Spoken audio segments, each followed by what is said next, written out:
Praise the lord. ఈరోజు వాక్య భాగం మత్తయి సువార్త 9వ అధ్యాయం 2వ వచనం. యేసు వారి విశ్వాసము చూచి, కుమారుడా, ధైర్యముగా ఉండుము, నీ పాపములు క్షమింపబడి ఉన్నవని పక్షవాయువు గల వారితో చెప్పెను. ఈరోజు ఈ వాక్య భాగం ద్వారా దేవుడు మనతో మాట్లాడుతున్నారు. ఈ మత్తయి సువార్త 9వ అధ్యాయం మనం చూస్తే కనుక పక్షవాయువు గల ఒక వ్యక్తిని అతని 4 స్నేహితులు ఏసే దగ్గరికి తీసుకురావడం మనం చూస్తాం. ఏసే వెంటనే అతన్ని చూచి, ఆ పక్షవాయువు గల వ్యక్తిని చూసి, అతన్ని తీసుకుని వచ్చిన వ్యక్తుల యొక్క విశ్వాసాన్ని చూసి, కుమారుడా, ధైర్యంగా ఉండు, నీ పాపాలు క్షమించబడి ఉన్నాయని పక్షవాయువు గల వారితో ఏసే చెప్పడం. శాస్త్రులు కొంతమంది వాళ్ళల్లో వాళ్ళే అనుకుంటూ ఉంటారు, ఏంటి ఈయన దేవదూషణ చేస్తూ ఉన్నాడు, మరి పాపాలను క్షమించే అధికారం ఎక్కడిది అని చెప్పని.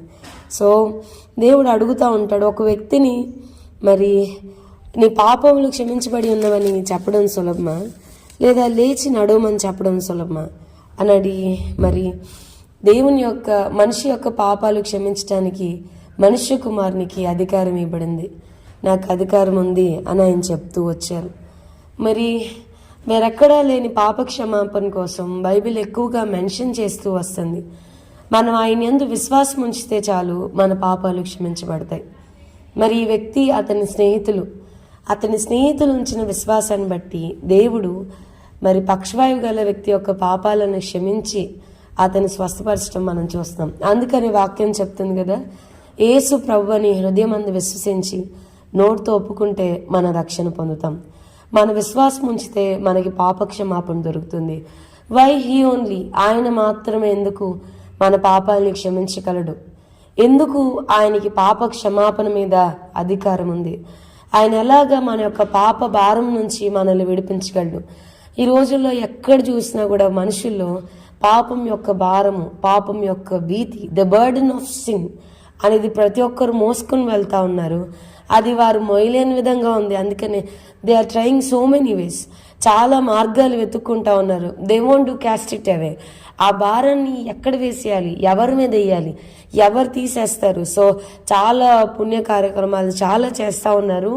కానీ వాక్యం చెప్తోంది, ఆయన పాపక్షమాపణ యేసు నామం వల్ల మాత్రమే రక్షణ ఉందని వాక్యం చెప్తోంది.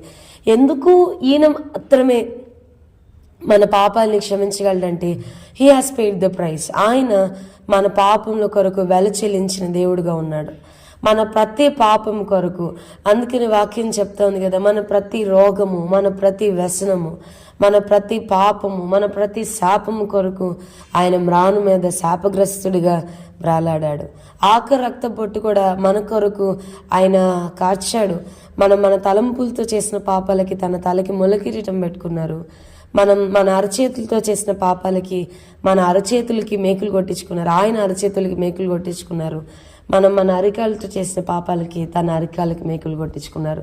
మనం చేసిన పాపానికి ప్రతిగా ఆయన సిలువలో తన రక్తమంతా కాచి తన ప్రాణాన్ని యాగంగా చేశాడు. అందుకనే ఆయనకి అధికారం ఉంది, మనుష్య కుమారునికి అధికారం ఉంది. మన పాపములకు ఆయన వెల చెల్లించాడు కాబట్టి మన పాపం నుండి విడిపించే అధికారం ఆయనకి ఉంది. సో మనం చేయాల్సిన పని ఏంటంటే ఆయన యందు విశ్వాసం ఉంచాలి, ఆయన నమ్మాలి. ప్రభా నన్ను క్షమించని మన పాపాలను ఒప్పుకుంటే చాలు, ఆయన ఆటోమేటిక్గా మనల్ని క్షమిస్తాడు. నేను అందుకే చెప్తున్నా, ప్రియమైన క్రైస్తవ జన్మ, మన విలువ పెట్టి కొనబడిన వారు, మన కొరకు ఆయన వెల చెల్లించాడు. అందుకని మీరు మీ సొత్తు కారు, మన కొరకు ప్రాణం పెట్టి మనల్ని సంపాదించుకున్న ప్రభు సొత్తు. కాబట్టి మనం మనకి నచ్చినట్టుగా జీవించడానికి వీల్లేదు, మనం మనకి నచ్చినట్టుగా ఆలోచించడానికి వీల్లేదు, మనం మనకి నచ్చినట్టుగా జీవించడానికి వీల్లేదు. మనం ఏది చేస్తా కూడా యు ఆర్ కార్డాష్, యు ఆర్ ప్రీషియస్. అమూల్యమును నిష్కలంకమునైన పరిశుద్ధమైన తన రక్తం చేత ఆయన మనల్ని విమోచించాడు. గొర్రెల యొక్కయు కోడల యొక్కయు మరి రక్తం చేత కాక తన స్వరక్తం ఇచ్చి తన సొంత శరీరాన్ని ఇచ్చి సంపాదించుకున్నాడు. సో మనం ప్రభు కొరకు జీవించాలనేది మనం నేర్చుకోవాలి. సో దేవుని కొరకు జీవించే కృప దేవుడు మన అందరికీ దయచేయను గాక. ప్రార్థన చేసుకుందాం. ప్రభు, ఈరోజు వాక్య భాగం ద్వారా మీరు మాతో మాట్లాడినందుకు వందనాలు. వాక్యం వింటున్న మా ప్రియులైన వారిని అందరినీ దీవించి ఆశీర్వదించమని, వారి విశ్వాసాన్ని వృద్ధి పొందించమని యేసు నామమున అడిగి వేడుకొనుచున్నాం తండ్రి, ఆమేన్. God bless you and have a blessed day.